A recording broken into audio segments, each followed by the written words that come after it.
Resuming debate, the honourable member for Vancouver Kingsway. Thank you, Mr. Speaker. I rise today to speak to Bill C-307, an act to amend the Controlled Drugs and Substances Act, Tamper Resistance and Abuse Deterrents. This legislation proposes to allow the Minister of Health to implement regulations to restrict access to non-tamper-resistant controlled substances or classes of controlled substances. This Act also imposes an annual reporting requirement on the Minister of Health if no regulations are made specifying controlled substances or classes of controlled substances that must have tamper-resistant properties or abuse deterrent formulations. As we consider this bill, which is principally aimed at curbing prescription opioid abuse, it's important to remember how we arrived at the current overdose crisis, which has claimed an estimated 20,000 Canadian lives over the last 20 years. For over 2 decades, opioids have been overused and overprescribed by doctors for pain management and other causes, leading to many patients becoming dependent and addicted. Canada has among the highest per capita volume of opioids dispensed in the world, totaling some 19.1 million in Canada in 2015 alone. That's up from 18.7 million the year before. Mr. Speaker, that's about 1 opioid prescription written for every 2 Canadians last year. Even though there are no credible, peer-reviewed studies that demonstrate that opioids afford more benefit than harm for chronic pain, opioid use has been marketed beyond palliative and cancer patients to regular use for people experiencing back pain and other common ailments. Now, manufacturers incorrectly led prescribers to believe that addiction was a rare consequence of using prescription opioids long-term, that less than 1% of patients would become addicted. But in reality, the addiction rate is estimated to be 10%, with 30% suffering from opioid use disorder. In 2012, Purdue Pharma Canada, the manufacturer of the potent prescription opioid OxyContin, pulled OxyContin from the market and replaced it with OxyNeo, a tamper-resistant alternative that is difficult to powderize, snort, or inject. Purdue strongly supports changing legislative and regulatory regimes to mandate that over time, the entire prescription opioid market be tamper-resistant. Now, under the previous Conservative government, Health Canada drafted regulations that would have compelled opioid manufacturers to make their oxycodone products and eventually all opioids tamper-resistant. But the current Liberal government abandoned that plan in April 2016 on the basis that there is insufficient proof to back up claims that tamper-resistant formulations have positive policy benefits. Health Canada concluded that requiring tamper resistance would not have the intended health and safety impact of reducing overall drug abuse. At the time, the Minister of Health told the Standing Committee on Health that, and I quote, "It would be wise if it worked, but the result is that introduction of tamper-resistant products actually only serves to increase the use of other products on the market. You can't take a single approach to a drug," end quote. Now, to be sure, independent expert opinion on tamper resistance ranges from the view that its application has very limited efficacy for addressing opioid abuse to the view that tamper resistance is a counterproductive move aimed in part at extending the drug manufacturer's patent protections. Testifying at the Health Committee's fall 2016 study of the opioid crisis, moved by the New Democrats, Dr. Philip Emberley, Director of Professional Affairs for the Canadian Pharmacists Association, testified that we still support tamper resistance as one solution, but not the only solution. There are some numbers out of the U.S. that say it has had some effect, but we have to be very cautious of the unintended consequences, which may end up being even worse than what we were trying to prevent in the first place.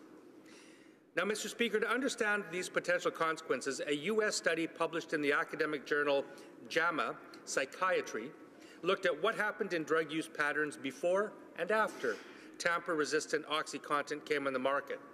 And this is what they found. Abuse of OxyContin dropped significantly from 45% to 26% of all users, but heroin use rose from 25% to 50% and effectively cancelled out any drop in OxyContin abuse.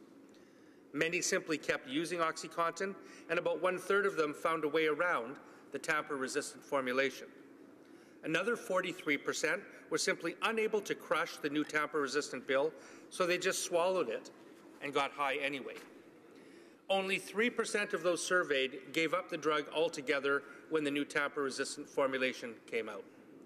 Dr. Emberley's caution was also reiterated at the Health Committee by one of Canada's leading drug safety experts, Dr. David Yerlink, who said this: "I think abuse deterrent formulations are a good thing generally. You can crush them and you can chew them, and you can get to a much higher level in your blood than you would by taking them intact, but you can't powderize them, inject them, or snort them. But it is a mistake to think that this is the way out of the problem.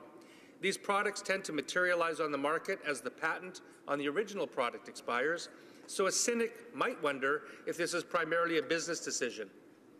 The fact is that the primary route by which opioids are abused is oral. I know for a fact that physicians, when they hear about these abuse deterrent formulations, think that these are somehow impervious to abuse. They are totally abusable. If you could snap your fingers and have them all be abuse deterrent, great. It is not a major part of the solution to this problem, in my view. Mr. Speaker, at best, I could say that the impacts of tamper-resistant opioids are presently unclear.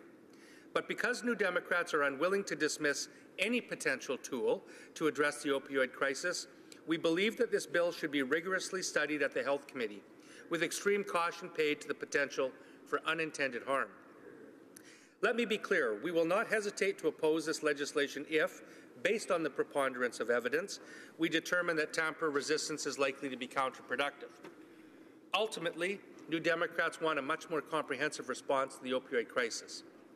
Our party has been calling on the federal government to declare opioid overdose a national public health emergency since last fall, because such a declaration would empower Canada's chief public health officer with the authority to open temporary clinics and supervise consumption sites on an emergency basis, and allocate emergency funding on the scale needed to comprehensively address the opioid crisis. Now, the Minister of Health has repeatedly dismissed our calls on the basis that the federal government already has the ability to take these measures without an emergency declaration. But here we are today, in April 2017, with no end in sight to the opioid crisis, and legislation to streamline supervised consumption site approvals remains stalled in the upper chamber, and Budget 2017 fails to devote a single dollar in emergency funding to combat the crisis. Somewhat shockingly, Budget 2017 also makes deep cuts to addictions treatment funding when access to publicly funded programs is already appallingly insufficient across the country. As the opioid crisis escalated in 2012, the Conservatives cut funding for addiction treatment by approximately 20%, allocating $150 million over 5 years. But that's still $40 million more than the Liberals' entire allocation for the Canadian Drugs and Substances Strategy just announced in the last budget. The Canadian Drugs and Substances Strategy expands on the now-defunct National Anti-Drug Strategy pillars of prevention, treatment, and enforcement to include harm reduction. In our view, that's a positive change, but it means a broader mandate with only 20% of the anti-drug strategy's funding. Now, with a federal reaction like this, you could be forgiven for believing that the opioid crisis is over. But in my home city of Vancouver, the crisis is getting worse by the day. Vancouver Fire and Rescue Services reported 162 overdose response calls for the week of March 20th, a 56% increase from the previous week when 104 calls were responded to. To date, in 2017, there have been 100 overdose deaths in Vancouver alone. There were 215 in all of 2016. If rates of overdose deaths continue at this pace, Vancouver could see nearly 400 deaths in 2017, double the amount recorded in 2016. In order to reverse this trend, the City of Vancouver is advocating for increased access to treatment-on-demand options. But apparently this request has fallen on deaf ears at the federal level. Indeed, Mr. Speaker, the Prime Minister seemed to acknowledge this last month when he visited Vancouver and pledged that, quote, "It's really important for all Canadians to consider that this is something we cannot continue to ignore. We cannot continue to stigmatize. We need to start addressing this as a real societal health problem it actually is." But as former U.S. Vice President Joe Biden used to say, Don't tell me what you value. Show me your budget, and I'll tell you what you value. Mr. Speaker, Canadians don't need more empty words or broken promises from their federal government. They need real support to end the opioid crisis. I call on the Prime Minister to honour his word by taking emergency action to finally and fully address this immense human tragedy. Thank you, Mr. Speaker.